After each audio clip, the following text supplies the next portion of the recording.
दोस्तों, जैसा कि लगातार आपका अपना चैनल द लाइव टीवी दिखा रहा है कि जैसे ही असद सरकार का तख्ता पलट हुआ है और एचटीएस के हाथ में ये पूरी की पूरी सीरिया की बागडोर आई है, या यूं कहें अभी सरकार बनने वाली है, उसी बीच इजराइल के हमले ने कहीं ना कहीं एचटीएस को एक बड़ा झटका दिया है। क्योंकि एचटीएस यानी हयात तहरीर अल शम यही समझाने की कोशिश लगातार सीरिया की जनता को कर रहा था कि देखिए, भ्रष्टाचार, घोटाले, आवाज दबाना, कुचल देना, तानाशाही, ये तमाम चीजें असद सरकार के दौरान हुई। लेकिन अब ये चीज खत्म होगी। लेकिन एचटीएस के आने के बाद सीरिया में बहुत जबरदस्त तरीके से पहले विद्रोहियों की तरफ से हुआ, तो चलिए वो समझ लिया जाता है, तख्ता पलट का मसला है।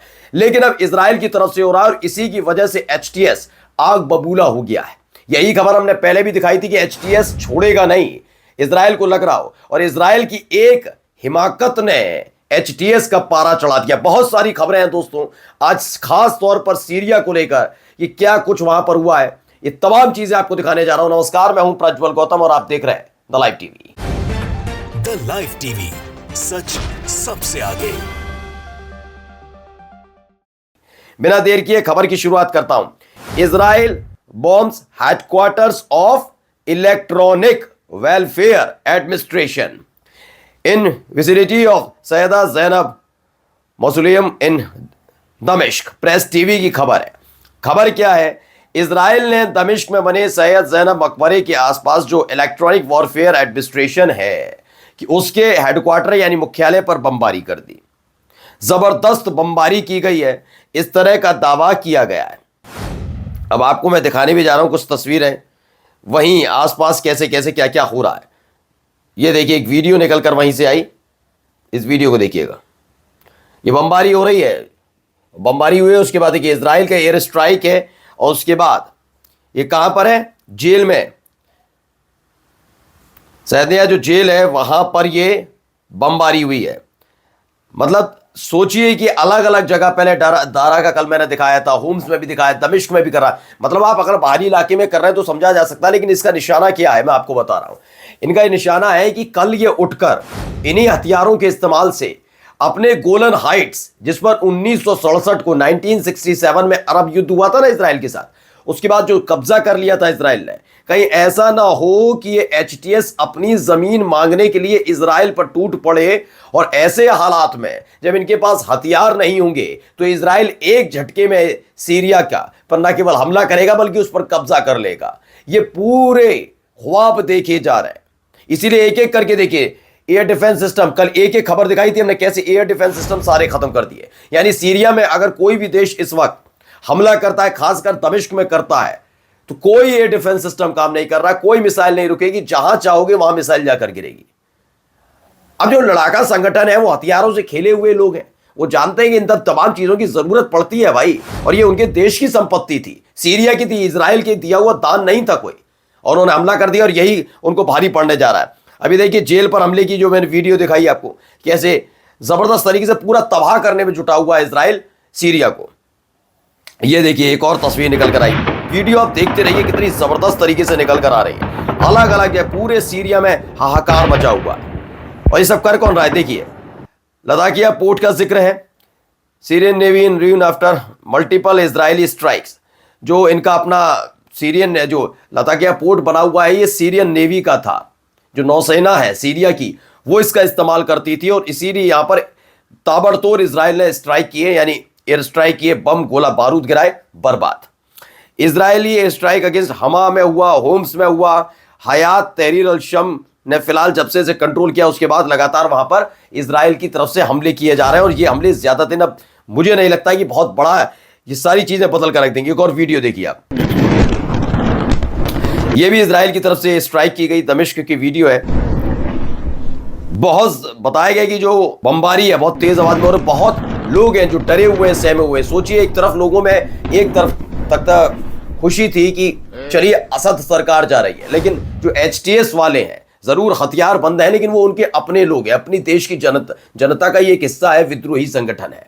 लेकिन उसी देश पर अगर कोई दूसरा देश जो सबसे ज्यादा आक्रामक माना जाता हो, विस्तारवादी माना जाता हो, यानी दूसरों की जमीन कब्जाने का जिसका अपना रिकॉर्ड रहा हो, वो हमले करना शुरू कर दे, तो देश की जनता में हड़कंप मचेगा नहीं मचेगा।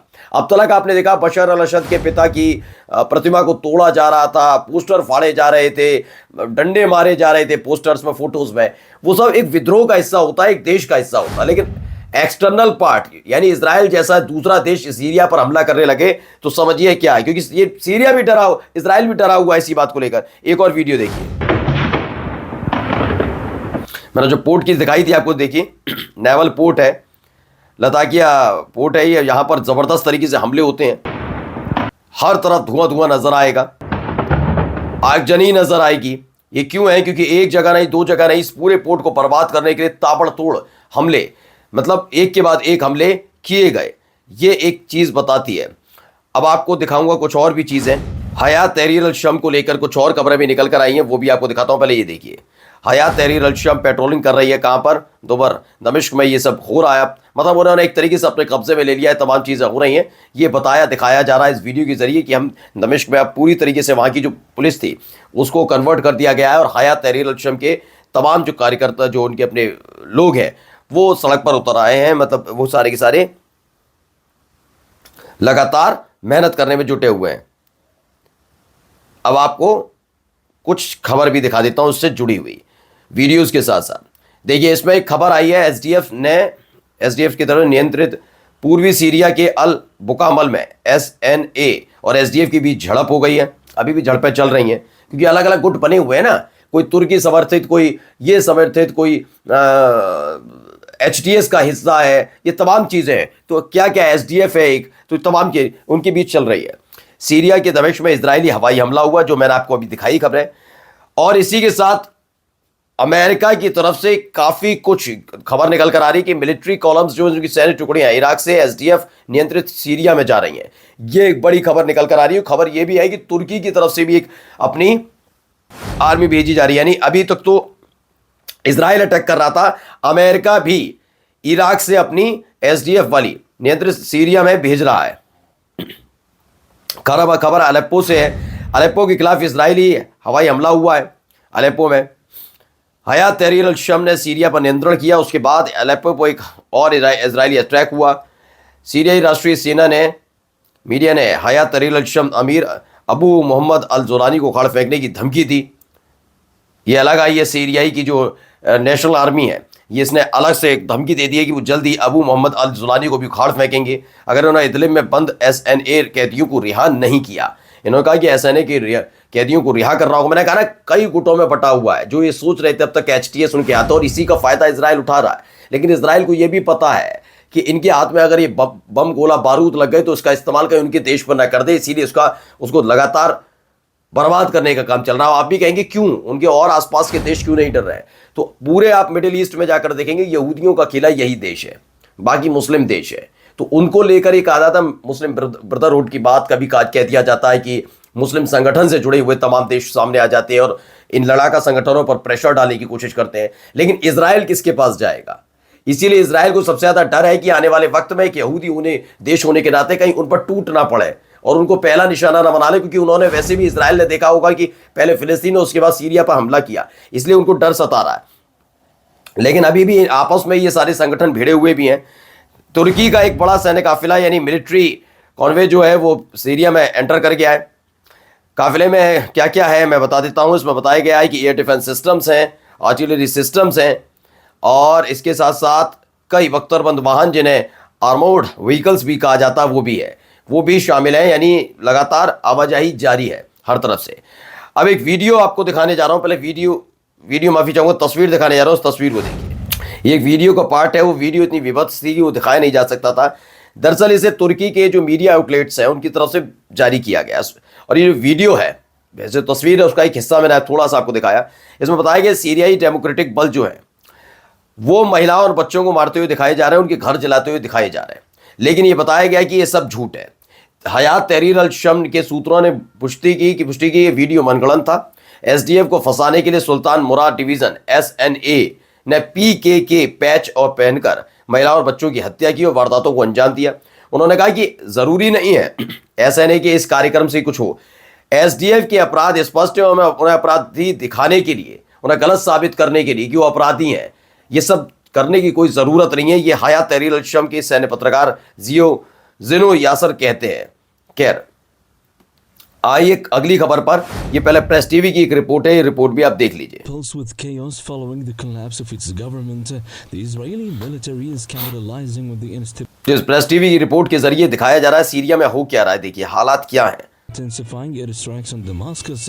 These devout हथियारबंद लोग सड़क पर जरूर नजर आ रहे हैं, लेकिन उन सब के बीच धुआं धुआं होता हुआ आप पूरा सीरिया भी देख सकते हैं। ये हो क्या रहा है सीरिया में, है ना। अब आइए आपको दिखाता हूं खबर क्या है।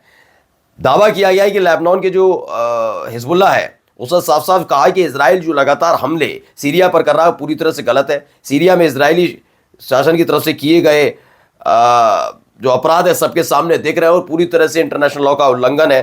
उन्होंने कहा तुरंत ही अरब देशों को इजराइल के इस हमले को रोकने के लिए कार्रवाई करनी चाहिए और यह होना चाहिए था, लेकिन अब तक क्यों नहीं हुई यह अलग बात है। वहीं एक और खबर है, खबर निकल कर आई कि प्रेस टीवी की तरफ से कि इजराइल ये सब कर क्यों रहा है, क्योंकि इजराइल सीरिया के गोलान पर ज्यादा से ज्यादा इकोनॉमिक अपना डोमिनेंस चाहता है, प्रभुत्व चाहता है कि वो दबदबा लगातार बना रहे, क्योंकि वो उसके लिए बहुत महत्वपूर्ण हो जाता है। वहीं प्रेस टीवी की एक खबर है जो अलग है, वो बताता है कि जर्मनी में जो लगातार मुस्लिम विरोधी नस्लवाद बढ़ रहा है उसके खिलाफ अब एक मानवाधिकार संगठन है उसने सरकार को चेताया है कि लगातार मुसलमानों के खिलाफ हमले बढ़ रहे हैं, उनके खिलाफ टिप्पणियां बढ़ रही हैं, उनसे नफरत बढ़ रही है, इस पर ध्यान रखा जाए वरना कुछ भी हो सकता है।